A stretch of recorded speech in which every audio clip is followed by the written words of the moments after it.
Hello friends, good evening. বন্ধুরা কেমন আছো? বন্ধুরা আজকের আমি সকাল থেকে তোমাদের ভিডিও দিতে পারিনি, তার কারণ আমি শ্যুটই করিনি। কেন জানো তো বন্ধুরা, আজকের না বরমশাই ভোরের বেলা কাজে চলে গেছে। আর বরমশাই চলে গেছে বলে আমার একটু মনটাও খুব খারাপ, আর তার সঙ্গে আমার প্রচণ্ড পরিমাণে মাথার যন্ত্রণা হচ্ছিল। তো আমি আজকে সারাদিন রান্নাবান্নাও করিনি। আগের দিনের পান্তা ভাত ছিল, ছেলেটা খেয়েছে, আর আমি অল্প করে দুটো মুড়ি খেয়ে নিয়েছি। তো বন্ধুরা, মন মেজাজ ভালো না থাকলে কার খেতে ইচ্ছে হয় বলো? বরমশাই এসেছিল 5 মাস পরে। তো উনি 5 মাস পরে আসাতে আমি খুব খুশি হয়েছিলাম, কিন্তু উনি 4 দিনের ছুটি নিয়ে এসেছিলো হোলি উপলক্ষে।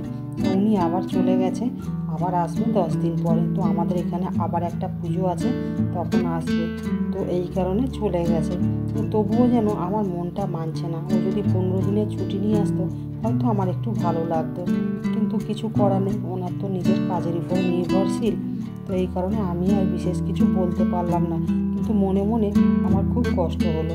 ছেলেটাকে বললাম সাইকেলটা তুলে দিতে, আর এপাশে আকাশে প্রচণ্ড মেঘ জমেছে, গুড়গুড় করে মেঘটা অনেকক্ষণ থেকে ডাকছে। অসময়ে মনে হয় বৃষ্টি শুরু হবে। তো দেখো, আমার তো এপাশে সবজিটা ভাজা ভাজা মতো হয়ে এসছে, আর চাউমিনটাকে ভালো করে ঝেড়ে নিয়ে চাপিয়ে দিলাম, দিয়ে ভালো করে নেড়ে নিয়েছি। তো চাউমিনটা আমার হয়ে এসছে।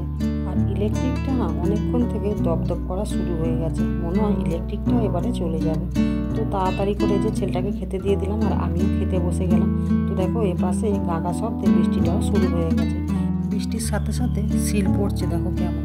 তো বন্ধুরা, ভিডিওটা যদি ভালো লেগে থাকে like, comment, share and subscribe করতে ভুলবে না। আর একটা কথা, মানুষ মাত্র ভুল হয়, যদি কিছু ভুল হয়ে থাকে ক্ষমা করে দিও। তো ভিডিওটা যেই পর্যন্ত, সবাই ভালো থেকো, সুস্থ থেকো, গুড নাইট, টাটা।